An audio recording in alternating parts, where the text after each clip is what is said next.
নমস্কাৰ দৰ্শকসকল, মলময়ুৰীজ ব্লগলৈ আপোনালোকক পুনৰবাৰ স্বাগতম জনাইছোঁ। আৰু যদিহে আপোনালোকে মোৰ চেনেলৰ ভিডিঅ'বিলাক চাই ভাল পাই আছে তেতিয়াহ'লে লাইক আৰু শ্বেয়াৰ কৰিবলৈ নাপাহৰিব। আৰু যিসকলে মোৰ চেনেলটো প্ৰথমবাৰৰ বাবে চাইছে, বিভিন্ন ধৰণৰ ৰেচিপিজ, ডেইলি ব্লগিং, আনবক্সিং আৰু ৰিভিউজৰ বাবে মোৰ চেনেলটো ছাবস্ক্ৰাইব কৰিবলৈ নাপাহৰিব। এতিয়া আহক আজিৰ ৰেচিপিলৈ। ফটোখন দেখি নিশ্চয় আপোনালোকে গম পাইছে যে মই বনাবলৈ লৈছোঁ আজি চিকেন বিৰিয়ানী। চিকেন বিৰিয়ানী বনাবৰ বাবে মই লৈছোঁ অলপমান চিকেন, আৰু প্ৰথমে মই মেৰিনেট কৰি ল'ম। মেৰিনেট কৰিবৰ কাৰণে প্ৰয়োজনীয় সামগ্ৰীখিনি মই আপোনালোকক দেখাই যাম। আপোনালোকে ল'ব দৈ, নেমু, খুন্দি লোৱা আদা নহৰুৰ পেষ্ট, তাৰপিছতে লং, ইলাচি, দালচেনিৰ পেষ্ট। এইখিনি বস্তু লাগিব মেৰিনেশ্যনৰ কাৰণে, আৰু লগত ল'ব লাগিব আপোনালোকে নিমখ। এয়া আমি মেৰিনেট কৰি লওঁ। মেৰিনেট কৰিবৰ বাবে মই প্ৰথমে চেপি লৈছোঁ নেমুৰ ৰস, তাৰ পাছতে দি লোৱা মছলাখিনি,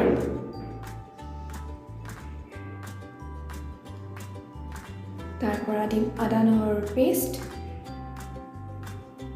ইয়াত আচলতে মেৰিনেশ্যনটোৱেই মেইন। যিমান দেৰি ভালদৰে মেৰিনেট কৰি ৰাখিব সিমানেই মাংসটো ছফ্ট হ'ব আৰু খাবলৈ সোৱাদ হ'ব। আৰু এয়া দিছোঁ দৈ।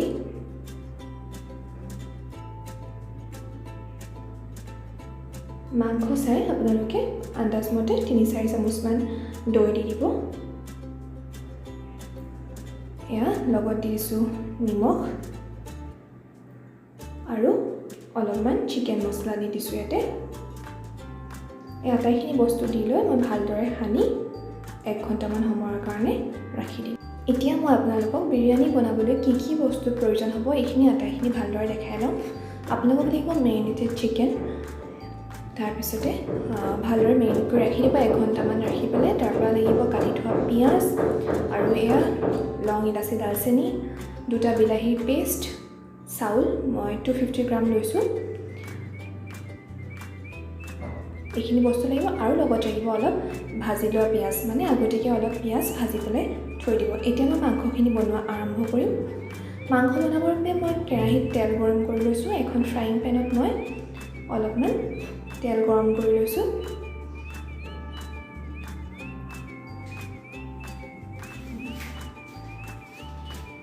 তেলখিনি ভালদৰে গৰম হোৱাৰ লগে লগে ইয়াতে মই কাটি থোৱা পিঁয়াজখিনি দি দিম।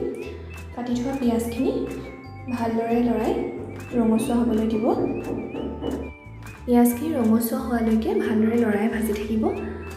আপোনালোকে যিসকলে বিৰিয়ানী খাবলৈ ভাল পায় তেওঁলোকে ঘৰতে এনেদৰে বনাই ট্ৰাই কৰিব পাৰে। যিহেতু এতিয়া কাৰফিউৰ সময়, ৰেষ্টুৰেণ্ট বা বাহিৰৰ খাদ্য খোৱাতকৈ আমি ঘৰতে এনেদৰে বনাই খোৱা ভাল। আৰু আমি কিছুমান সৰু সৰু ৰেচিপি এনেদৰে ঘৰতে ট্ৰাই কৰিব পাৰোঁ। ঘৰলৈ চিকেন আনিলে বা সদায় খাব লাগিব বা বুলি এনেকুৱা কথা নাই, কিন্তু আমি যেতিয়াই আনো আমি এনেধৰণে বনাই পেলাই নিশ্চয় খাব পাৰোঁ।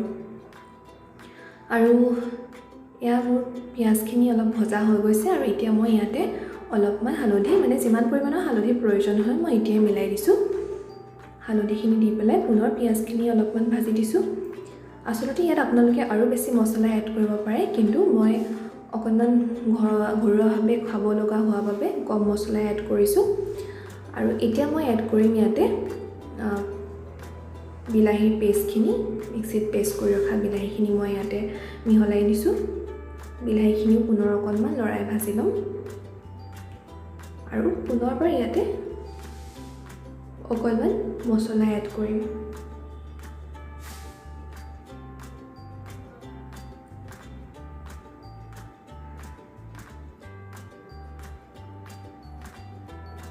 ইয়াতে আকৌ অলপ চিকেন মছলা এড কৰিছোঁ।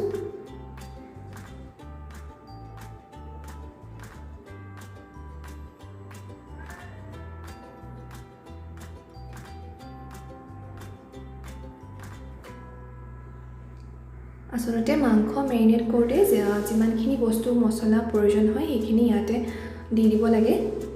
পুনৰ বেলেগ বেলেগকৈ দি থকাৰ প্ৰয়োজন নাথাকে তেতিয়া। এয়া মেৰিনেটেড চিকেনখিনি মই ইয়াতে দি দিছোঁ। চিকেনখিনি দি পুনৰ ভালদৰে লৰাই বিলাহী আৰু বাকী মছলাখিনি একেলগে মিহলি হ'বলৈ দিম।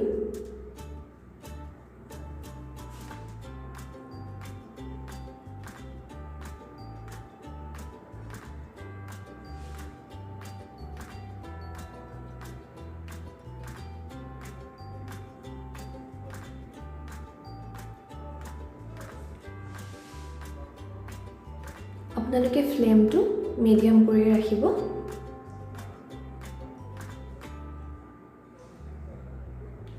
আপোনালোকে মাংস বনোৱাৰ লগে লগে চাউলো ৰেডি কৰি ৰাখিব, চাউল তিয়াই ৰাখিব। এয়া মই মাংসত লিডখন দি দিছোঁ, ঢাকোনখন দি দিছোঁ, মাংসখিনি সিজি থাকক। এয়া মাংস উতলিব ধৰিছে, মই পুনৰ অলপ সময় লৰাই দিম।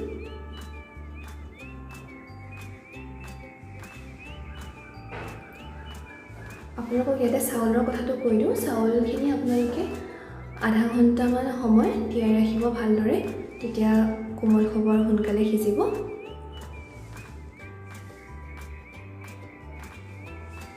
আৰু ইয়াতে মই কেইটামান কাজু বাদাম আৰু কিচমিচ দি দিছোঁ, গোটা গোটাকৈ দিছোঁ, পেষ্ট কৰা নাই। এয়া মোৰ মাংস প্ৰায় সিজিব ধৰিছে। ইফালে মই এতিয়া বিৰিয়ানীৰ কাৰণে চাউলৰ প্ৰিপাৰেশ্যনটো কৰোঁ। চাউলৰ কাৰণে মই বনাবৰ কাৰণে কুকাৰত পানী ঢালি লৈছোঁ। কুকাৰত আপোনালোকে চাউলতকৈ যথেষ্ট পৰিমাণৰ পানী দিব লাগিব। আৰু মই এই পানীখিনিত ফ্লেভাৰ আহিবৰ কাৰণে মিলাইছোঁ লং, ইলাচি আৰু দালচেনি।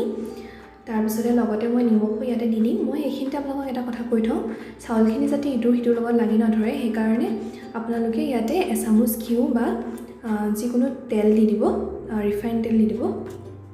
মই আচলতে ইয়াতে দিবলৈ পাহৰি গ'লোঁ, মই পিছত মিলাই দিছোঁ, আপোনালোকক সেইকাৰণে কৈ থ'লোঁ আগতীয়াকৈ। মই ইয়াতে এইখিনি দি দিছোঁ আৰু অলপমান উতল আহিলে মই চাউলখিনি দি দিম। আপোনালোকে 1/3 পানী ল'ব, চাউলতকৈ বেছিকৈ ল'ব।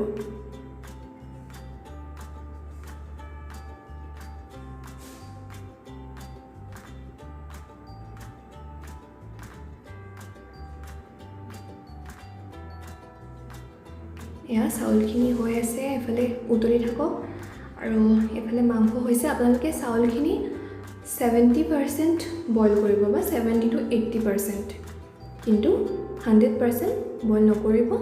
আৰু চাউলখিনি ভালদৰে চেকি ৰাখিব সিজাৰ পাছত। মই আপোনালোকক দেখাম বাৰু পিছৰ পৰ্যায়ত। এয়া মই ঘিউ মিলাব পাহৰি গৈছিলোঁ, এতিয়াই মিলাই দিছোঁ। তো সেইকাৰণে মোৰ অলপ ষ্টিকি হৈছিল কিন্তু পিছলৈ। এয়া চাউলখিনি সিজাৰ পাছত, অলপ সিজাৰ পাছত মই নমাই থৈ দিছোঁ বেলেগকৈ। আপোনালোকে ভালদৰে পানীখিনি ড্ৰেইন হ'বৰ কাৰণে ফুটা থকা খৰাহীত ৰাখিব পাৰিলে ভাল। এতিয়া পানীখিনি ভালদৰে ড্ৰেইন হ'লে চাউলখিনি জৰজৰীয়া হৈ থাকিব, মানে ভাতখিনি জৰজৰীয়া হৈ থাকিব। এয়া ভাতখিনি মোৰ ৰেডি হৈ গৈছে। এতিয়া মই আকৌ পেন এখন পাতি পেলাই এতিয়া বিৰিয়ানীখিনি প্ৰস্তুত কৰিম। মই ভাতৰ এটা লেয়াৰ দি দিছোঁ ইয়াতে। চাউল সিজি গৈছে যেতিয়া অলমষ্ট ভাতেই হৈছে আৰু এইটো। আৰু ইয়াত তাৰপিছতে এটা লেয়াৰ দিয়াৰ পিছত চিকেনৰ এটা লেয়াৰ দি দিম, পুনৰ আকৌ মানে এক লেয়াৰ ৰাইচ ওপৰত দি দিম।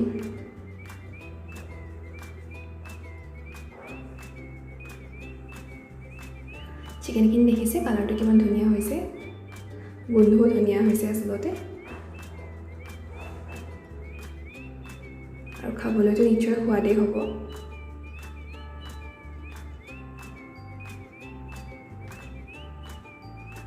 এতিয়া মই পুনৰ ওপৰত এক তৰপ ভাত দি দিম।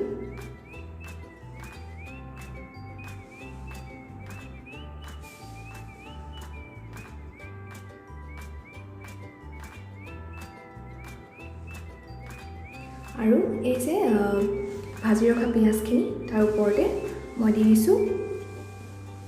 আৰু তাৰপিছতে ঢাকোনখন লগাই পুনৰ 4 মিনিটমান সময় সিজিবলৈ দিম। তাৰপিছতে মিক্স কৰি পেলাই আমি নমাব পাৰিম।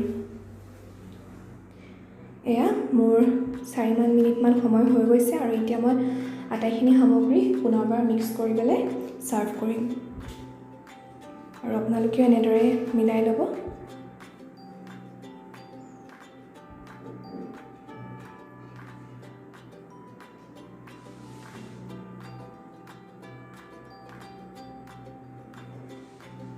এতিয়া মই আপোনালোকক এইখিনি বাতি এটাত বাঢ়ি পৰিৱেশন কৰি পেলাই সজাই পেলাই আপোনালোকক দেখাম। এয়া মই এনেদৰে বাঢ়ি ল'লোঁ বিৰিয়ানীখিনি, তাৰপিছতে পিঁয়াজ কাটি, লগত এটা বইল এগ আৰু তিয়ঁহ কাটি পেলাই এনেধৰণে সজাই দিছোঁ। এয়া সুন্দৰ বিৰিয়ানী ৰেডি। ভালদৰে চাই লওক আৰু আপোনালোকেও ট্ৰাই কৰক। আৰু মোৰ ভিডিঅ'টো ধৈৰ্য সহকাৰে চাই থকাৰ বাবে আপোনালোকক জনাইছোঁ অন্তৰৰ পৰা ধন্যবাদ। এনেদৰে মোৰ ভিডিঅ'সমূহ চাই থাকিব। মই আৰু অন্যান্য বিভিন্ন ভিডিঅ' আপোনালোকৰ বাবে লৈ আহিম। আৰু মোৰ ভিডিঅ'বিলাক ইম্প্ৰুভমেণ্টৰ কাৰণে মোৰ কমেণ্ট বক্সত পৰামৰ্শ দিলে মই নথৈ আনন্দিত হ'ম। এয়া এনেধৰণে আপোনালোকে বিৰিয়ানী ঘৰতে প্ৰস্তুত কৰিব পাৰে। মই এতিয়া আপোনালোকক দেখাইছোঁ কেইখনমান লৈ ৰখা ফটো। এয়া ফটো ধুনীয়া। আৰু শেষত সদৌতিকে পুনৰবাৰ ধন্যবাদ জনাই আজিলৈ সামৰিছোঁ।